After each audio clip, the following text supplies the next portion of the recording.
Hello students, welcome to my YouTube channel. मुझे आज हम एक्सरसाइज 11.1 क्वेश्चन नंबर 8 करेंगे। ये क्वेश्चन हमें इसमें फिगर दे रखी है बुक में इस तरीके से। क्या है question? A horse is tied to a peg at one corner of a square shape grass field of side 15 meter by means of a 5 meter long rope. कोई घोड़ा है, वो स्क्वायर शेप ग्रास फील्ड है और यहाँ पर जो है एक साइड में कॉर्नर में बंधा हुआ है और जिससे रोप से बंधा हुआ है उसकी लेंथ जो है वो 5 मीटर है। यानी यहाँ पे कोई घोड़ा है और वो जो है उसको घास को खा रहा है। तो पूछता है फाइंड, दो बातें पूछी हैं, the area of that part of the field in which the horse can graze. हमें फील्ड के उस भाग का एरिया निकालना है जहाँ तक की घास जो है वो घोड़ा खा लेता है। एक तो वो एरिया निकालना है। और दूसरा पार्ट पूछता है the increase in a grazing area if the rope were 10 meter long instead of 5 meter. अगर मान लिया उसका जो रस्सी है, रोप जो है वो 5 मीटर की जगह 10 मीटर कर दी जाए तो हमें बताना है कि उसके ग्रेजिंग एरिया में कितना इंक्रीज हुआ। यानी उसने पहले जो 5 मीटर था उसमें जो उसने खाया है, उसके बाद 10 मीटर हो गया उसमें जो उसने खाया है, और उसका जो हमारे पास डिफरेंस होगा वो हमें यहाँ इंक्रीज बता देगा।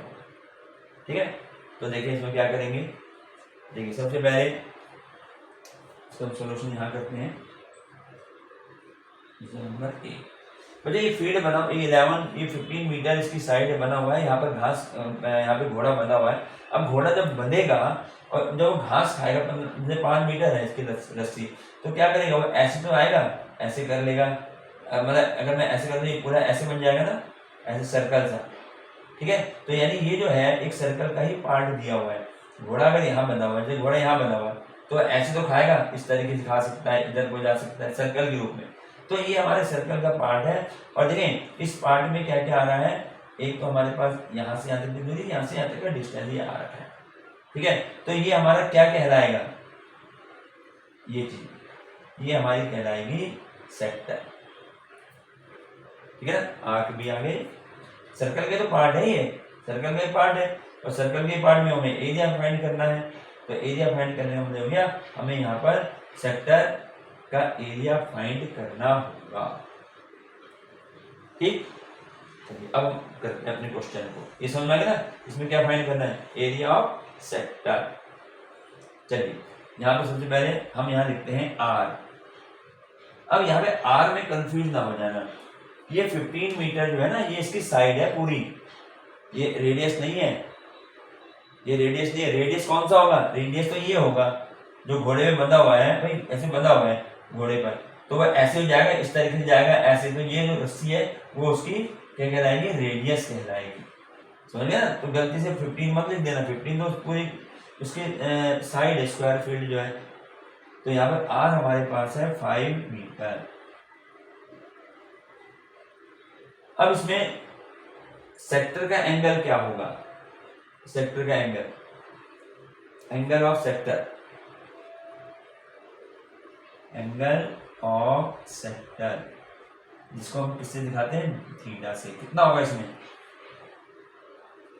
सेक्टर और एंगल कितना होगा भाई? अगर ये पूरा ऐसे बन जाता है तो हमें ये तो निकालना है, ये कितना होगा? ये 90 डिग्री स्क्वायर है ना, ये स्क्वायर तो थीटा कितना हो गया? थीटा में 90 डिग्री होगा, तो थीटा हमारा 90 डिग्री। ठीक है, अब हमें पहला पार्ट क्या है, अब हम करते हैं first part. Area of the part the field in which the horse can graze. तो हम लिखेंगे एरिया, पूरा इसको देख के लिख रहे हैं, area of part, area of part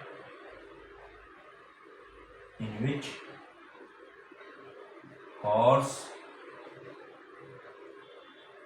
can graze,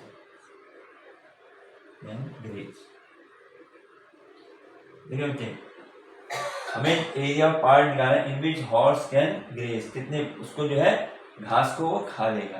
तो यहाँ पर क्या है? सेक्टर ही बनना है। तो यानी एरिया पार्ट निकालने के लिए मुझे सेक्टर का ही फार्मूला लगाना है। और सेक्टर का फार्मूला क्या होता है? Theta upon 360 into pi are square. Simple, ठीक है ना। अब यहाँ वैल्यू पुट कर दें तो एरिया आ जाएगा हमारे पास, थीटा कितना है 90, तो 90/360 इंटू पाई में दे रखा है क्वेश्चन में 3.1, दो वैल्यू दे रखेंगे वही रखेंगे। यहाँ 22/7 में रख देना, अगर वैल्यू दे रखी पाएगी तो 3.14 लिखेंगे, अगर नहीं दे रखी है तो 22/7 लिख सकते हैं। इसके बाद है आर स्क्वायर, तो आर कितना है 5 है, तो 5 को मैं 2 टाइम्स लिख देता हूँ, आर स्क्वायर हो गया ना 5 मीटर। इसको हम सॉल्व करेंगे, ये 0 से 0 यहाँ कैंसिल कर दिए, 9 1 जा 9, 9 4 जा 36, ठीक है। तो ये हमारे पास, अब इसको हमने मल्टीप्लाई करनी है, तो मल्टीप्लाई हम करेंगे 5 5 भी 25 हो गया, यानी 3.14 मल्टीप्लाई बाई 25 अपॉन में 4, इतने मीटर स्क्वायर आएगा, ठीक। अब इसको हम मल्टीप्लाई करते हैं, मल्टीप्लाई करके मेरे पास यहाँ पर आ जाएगा 78.5 मल्टीप्लाई करिए अपॉन 4, 78.5 अपॉन 4 मीटर स्क्वायर। ये पहले का आंसर आ गया, फर्स्ट पार्ट का ये आंसर आ गया, ठीक है।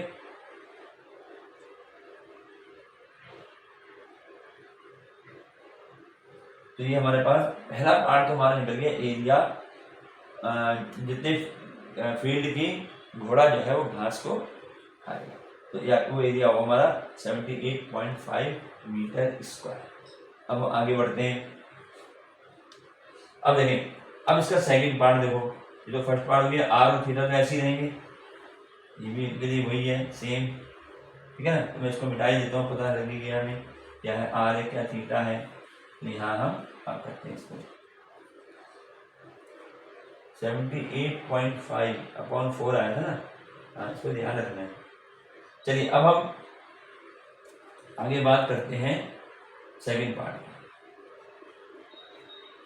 सेकंड पार्ट में हमें पहले तो एरिया निकालना पड़ेगा, जब रोप जो है अब 10 मीटर हो गई, रोप जो है वो 10 मीटर हो गई, यानी यहाँ पर हमारे पास आर तो कितना हुआ अब 10 मीटर हो गया, और थीटा जो है वो तो 90 रहेगी,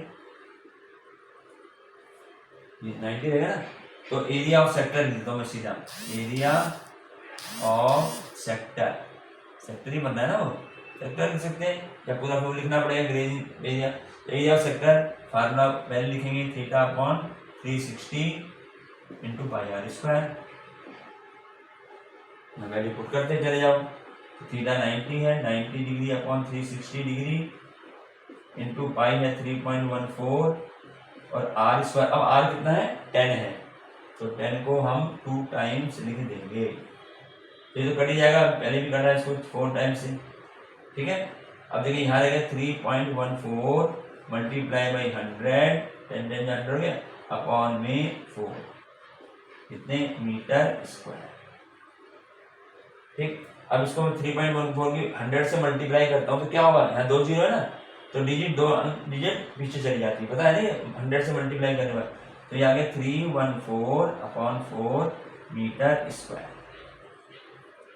ये तो आ गया इसका एरिया, ठीक। देखिए हमें तो क्या निकालना है, इंक्रीजिंग निकालना है, इंक्रीजिंग इन ग्रेजिंग एरिया, तो इंक्रीजिंग कैसे निकलेगा, इसमें से जो 10 मीटर होगी उसमें जो पहले वाला हम माइनस कर देंगे, तो हमने फर्स्ट पार्ट में करा था। तो देखो यहाँ पर ध्यान देते हैं, इंक्रीजिंग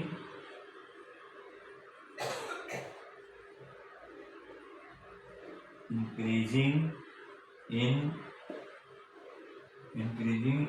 ए ग्रेजिंग एरिया,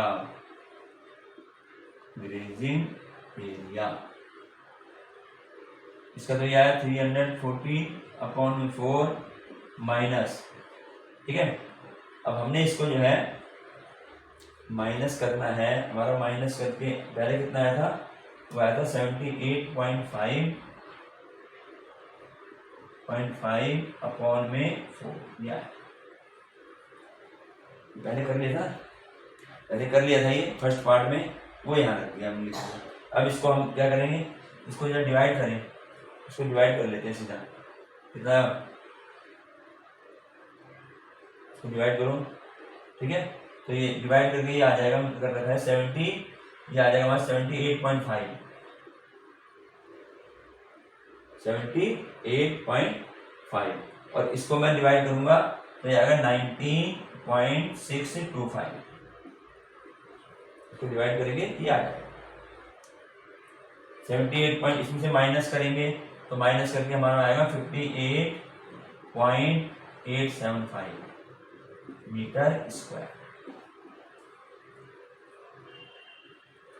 ये डिवाइड पहले करके रख लो, इसलिए हमें पहले हमने कर रखा है कि इसमें टाइम ज़्यादा होगा, तो यहाँ जो डिवाइड करके ये आ गया, इसमें माइनस करा ये आ गया, ये हमारा मीटर स्क्वायर, ये हमारा आंसर हो गया। इसमें बस ये कैलकुलेशन जो है ना, डिवाइड करना, मल्टीप्लाई करनी, तो उसको थोड़ा ध्यान रखना पड़ेगा। अब जैसे यहाँ पर देखो, यहाँ से 10 to 10 यहाँ 4 है, ठीक है, मैं काटने को इससे काट सकता हूँ, 2 5 या 10 और 2 5 या 10, ठीक है, फिर 25 भी इससे मल्टीप्लाई करता, तो वो मुझे थोड़ा डिफिकल्ट पड़ती, किसके अनुसार, उसके हिसाब से अगर मैं 10 × 10 100 करता हूँ, अब 100 से मल्टीप्लाई करने में ये पता ना, मल्टीप्लाई करने में जितनी जीरो है डिजिट जो है उतने ही आगे बढ़ जाती है, पीछे की तरफ चली जाती है, इससे पीछे चली जाएगी, तो 2 जीरो है तो पॉइंट यहाँ से हट करके 1 2 डिजिट है 314 लगी है। तो ये इस तरह देखना मल्टीप्लाई करके कि जहाँ पर इजीली तुम उसको मल्टीप्लाई मतलब अलग से ज़्यादा ना करना पड़े। अब ये थोड़ा ना हुआ कि 3.4 की मैं 10 से करूँगा, फिर उसकी 10 से करूँगा अलग से, तो सारा टाइम इसमें निकल जाएगा। तो इसलिए मल्टीप्लाई देखना है कि जो तुम बिना अलग से किए कर सकते हो उसको करते चले जाओ पहले, ठीक है ना। अगर मान लिया यहाँ पर 3.14 यहाँ पर होता, मान लिया 6 × 6, तो तुम उसके बाद 6 की 6 में करो 36, उसकी इसमें कर दो, वो अलग से करके देख लो। तो ये हमारे पास क्वेश्चन नंबर 8 जो है ये हमारा कंप्लीट हो जाता है, ठीक है। दोनों पार्ट हो गए इसके। अब एक क्वेश्चन 9 है, इसको देखने का लिखना पड़ेगा क्वेश्चन यहाँ पर।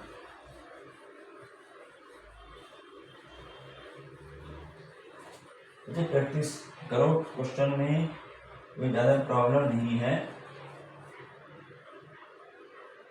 मैथ में प्रैक्टिस बहुत ज़रूरी है, प्रैक्टिस करोगे तो उसमें जो है तुम कामयाब होगे, वरना बहुत मुश्किल हो जाएगा मैथ में। क्वेश्चन नंबर 9 हम यही कर देते हैं इसको। क्वेश्चन नंबर 9 में है a brooch is made with silver wire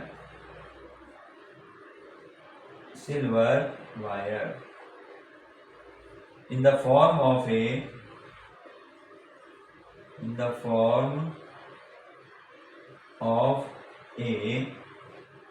circle with diameter 35 mm यानी millimetre. The wire is also used in making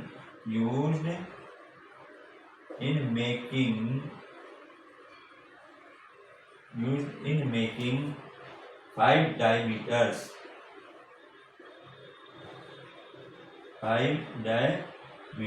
which divide the circle which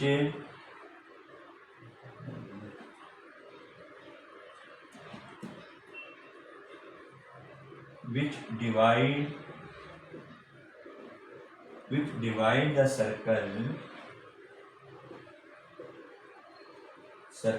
into 10 equal sectors as shown in figure। तो find कर लें, एक figure दे रखा है, हमें find क्या करना है, फाइंड हमें करना है number 1 the total length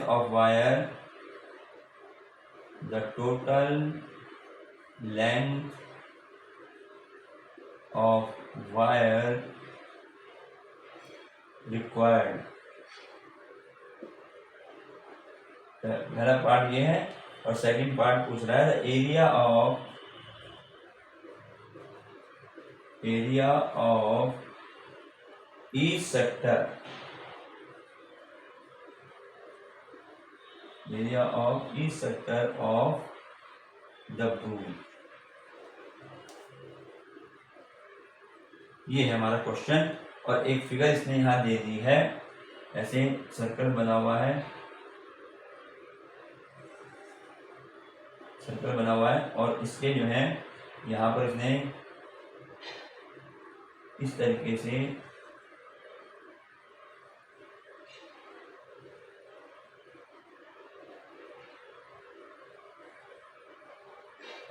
one two three four five six seven eight और यहाँ पर आ गया ये ऐसे बनेंगे, ठीक है, सर्कल ऐसे बनाए। और अब देखिए क्वेश्चन क्या है, हमने इसको मान लीजिए ओ है हमारा, ओ सेंटर आ गया और एक हमने कोई भी ए बी ले लिया, ओ ए बी, ठीक है। अब देखिए क्वेश्चन है ब्रूच is made with silver wire in the form of a circle. कोई इंस्ट्रूमेंट बनाना है और जैसे वो बनाते हैं सुनार वगैरह, तो made with silver wire, silver wire से बनाया गया है और किस फॉर्म में, वो सर्कल की फॉर्म में, विद डायमीटर 35 मिलीमीटर। उसका डायमीटर जो है 35 मिलीमीटर है। The wire is also used in making 5 diameter which divide the circle into 10 equal sector. अब वही उसी ने और क्या किया उसने जो है 5 डायमीटर बनाया उसी वायर से और इसके जो है 10 सेक्टर कर दिए। देखो 1 2 3 4 5 6 7 8 9 10, ठीक है। और यहाँ पर क्या लगे, 5 वायर लगे हुए हैं, ये डायमीटर है ना पूरा, ये सर्कल सेंटर जाएगा, डायमीटर है। तो फाइंड करना है the total length of wire required. सबसे पहले तो बताना है कि उसमें जो टोटल वायर लगी है, ठीक है, जो टोटल वायर लगी है वो कितनी है, और area of each sector of the ब्रूच, और इसके हर सेक्टर का एरिया निकालना है, ठीक है। ये है हमारा क्वेश्चन। तो देखिए कैसे करेंगे इसका सॉल्यूशन। क्वेश्चन नंबर 9, सबसे पहले तो हमें निकालना है total length of the wire required. हमें कितनी लेंथ जो है वायर की हमें चाहिए। तो इसमें पहला काम तो ये है कि चलो अभी तो हमें इसमें थीटा की जरूरत पड़ेगी, ठीक है। तो हम इसमें क्या करेंगे, पहले इसमें हम कर लेंगे इसको इस तरीके से कि टोटल लेंथ, यहाँ सीधा लिख देते हैं, total length of wire required. कैसे बनेगा भाई, टोटल वायर, देखिए एक तो टोटल उसने वायर बनाया है, क्या बनाया है, सर्कल का बनाया है, तो उसमें भी वायर लगी होगी सर्कल में, और इस सर्कल के इसको क्या कहते हैं, पूरे को सरकमफ्रेंस, सरकमफ्रेंस कहते हैं। तो यानी एक तो हो गया सरकमफ्रेंस, और सरकमफ्रेंस का क्या फार्मूला होता है, 2πr। एक तो ये लगी है वायर, प्लस उसके अलावा उसने क्या किया है, ये जो लिखा है the wire is also used in making 5 diameter. उसने उस वायर से 5 डायमीटर भी बनाए हैं, तो वो भी तो यूज हुई है, तो यानी +5d लिख देते हैं डायमीटर। ये समझ में आया, ठीक है, इस तरीके से। तो ये हमारे पास इतना आ गया 5। अब बच्चे इसके हमें लेंथ निकाल मिल जाएगी 2 इंटू, अब देखिए पाई की वैल्यू दे रखी, नहीं दे रखी, इसमें नहीं दी है, तो इसको मतलब हम इसमें पाई की जगह 22/7 रखेंगे। और रेडियस कितना है, रेडियस हमें दे रखा है, डायमीटर दे रखा 35 मिलीमीटर, तो रेडियस कितना हो जाएगा 35/2, ये तो हो जाएगा डायमीटर का हाफ, प्लस 5 इंटू ये डायमीटर है, तो डायमीटर तो हमें 35 दिया ही हुआ है। ये समझ में आया। Total length of wire, first part हम शुरू कर रहे हैं और इसमें टोटल लेंथ ऑफ वायर पूछी है, तो टोटल लेंथ ऑफ वायर, एक तो उसने जो ब्रूच बनाया है, ठीक है, जो भी उसने सुनार ने जो भी कुछ बना रखा है जो, तो उसमें एक तो उसने क्या किया, उसको सर्कल बना दिया उस वायर से, ठीक है। एक तो ये सर्कल वाली हमें जो है वायर चाहिए। इसके अलावा उसने 5 जो है 5 डायमीटर बनाए हैं जिससे कि 10 भागों में बढ़ गए। तो 5 डायमीटर बनाए, तो जो डायमीटर बनाएगा लंबे लंबे उसमें जो वायर लगेगी तो वो हमने यहाँ +5 डी डायमीटर लिख दिया। ठीक है, डी को डायमीटर। तो यहाँ पर अब इसकी वैल्यू पुट कर दें। तो देखें जो कटता है उसे काट देंगे। ये 2 1 जा 2 हो गया और ये 2 1 जा 2 हो गया। 7 1 जा 7, 7 5 जा 35। अब जो कट गया। अब जो बच गया ये आ गया, इसकी में मल्टीप्लाई करेंगे 110 आ गया, प्लस इसकी मल्टीप्लाई करेंगे 35 की 5 से करेंगे 175। ठीक है, इसको जोड़ देंगे, प्लस करेंगे तो कितना आएगा, प्लस करके आ गया 285 मिलीमीटर। स्क्वायर नहीं लगेगा, यहाँ लेंथ निकाल रहे हैं। ठीक है, तो ये आ गई टोटल लेंथ। फर्स्ट पार्ट हमारा यहाँ पर हो गया 280। समझ आइए ये क्या, ये क्यों किया, ये ध्यान रखना। ठीक है, ये आपने ध्यान रखना है कि जो उसने बनाया है, ब्रूज बना रहा है, वो एक सर्कल में बनाया, सर्कल की शेप में, तो सर्कल में लग गया। सर्कल का ये पूरा क्या कहलाता है, सरकमफ्रेंस कहलाता है। उसका फॉर्मूला 2πr होता है। तो टोटल वायर में हमने 2πr ले लिया और साथ में वो 5 जो है डायमीटर भी बना हुए जुड़ेंगे, वो यहाँ जोड़ दिए। डी का मतलब डायमीटर। तो ये आंसर आ गया। अब इसके बाद इसका सेकंड पार्ट करते हैं। Area of each sector of brooch, हर सेक्टर का एरिया निकालना है। तो देखें क्या करेंगे, यहाँ पर कर लेते पहले जितना सेकंड पार्ट जितना यहाँ आ जाता है। अब जैसे मान लिया ये हमारा सेंटर है ओ, हमने इसको ओ मान लिया, और ये देखें ये चीज हमारा क्या बन रहा है, ओ ए बी, ये बन रहा है हमारा सेक्टर, बन रहा है सेक्टर ये। तो हमें इसी सेक्टर का एरिया निकालना है। समझ गया।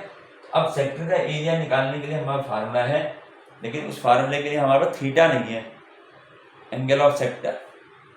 ठीक, तो पहले हम क्या करेंगे, एंगल ऑफ सेक्टर निकालेंगे। मैं यहाँ लिखूंगा angle of each sector. Her sector के लिए एंगल क्या होगा। देखो जहां पर भी ऐसी कंडीशन आएगी ना कि उसने जो उसको 10 पार्ट में बांट दिया है या उसने उसको 1 पार्ट में बांट दिया है, तो देखिए पूरा जो सर्कल बनता है ये हमारा बनता है कितने डिग्री का, 360 डिग्री। तो 360 डिग्री में से अब कितने पार्ट बने उसके, इसके 10 पार्ट बने, तो अपॉन 10 कर दिया, तो हमारे पास 36 डिग्री ये हमारे पास एंगल आ गया। एंगल ऑफ ईच सेक्टर, और इसको हम थीटा कहेंगे। तो थीटा हमारे पास आ गया 36 डिग्री। जब थीटा मिल गया तो हम तो इसका एरिया निकाल ही सकते हैं। एरिया ऑफ ईच सेक्टर, हम फार्मूला अप्लाई कर दें, क्या होता है, theta upon 360 degree into pi are square. अब इसको यहाँ सॉल्व करेंगे, यहाँ सॉल्व करेंगे। ठीक है, तो क्या होगा, क्या बन गया हमारा एरिया, क्या है, थीटा कितना है, थीटा भी हमने फाइंड करा है 36। समझ आ रहा है कैसे किया, 360 डिग्री पूरा एंगल होता है, और इसका एक पार्ट का हमने लेना है, 10 पार्ट है, तो 10 से डिवाइड कर दो तो एक सेक्टर का एंगल आ जाता है। ये हमें 36 डिग्री मिल गया ऐसे। ठीक है, तो यहाँ देखिए एरिया हमारा चल रहा है 36 डिग्री अपॉन 360 डिग्री इंटू पाई हमें दिया नहीं, हम 22/7 रखेंगे, इंटू आर स्क्वायर। आर कितना है इसमें, वही देखो 35 डायमीटर है, तो 35/2। उसको 2 बार लिख दें, स्क्वायर में है। ठीक है, 2 बार लिख दिया ना, क्योंकि आर स्क्वायर है, तो आर हमारा 35/2 है, इसका स्क्वायर कर दिया। अब इसको हमने जो कैंसिल हो सकता है, इसको काटेंगे 1 और यहाँ कितना आ जाएगा, 10 आ जाएगा यहाँ। इसको हमने 7 से करा, 7 1 जा 7, 7 5 जा 35, इसके बाद 5 1 जा 5 और 5 2 जा 10, और 2 से इसको किया 2 11। ठीक है, अब यहाँ पर मल्टीप्लाई करनी है, यहाँ पर 385 ऊपर आ गया मल्टीप्लाई करके। ठीक है, और नीचे कितना है 2 2 जा 4, इतने मिलीमीटर स्क्वायर। ये आ गया हमारे पास second part, area east sector. East sector का एरिया जो होगा 385.4 मिलीमीटर स्क्वायर होगा। ये हमारा आंसर आ गया। तो ये क्वेश्चन नंबर 9 हमारा कंप्लीट हो गया।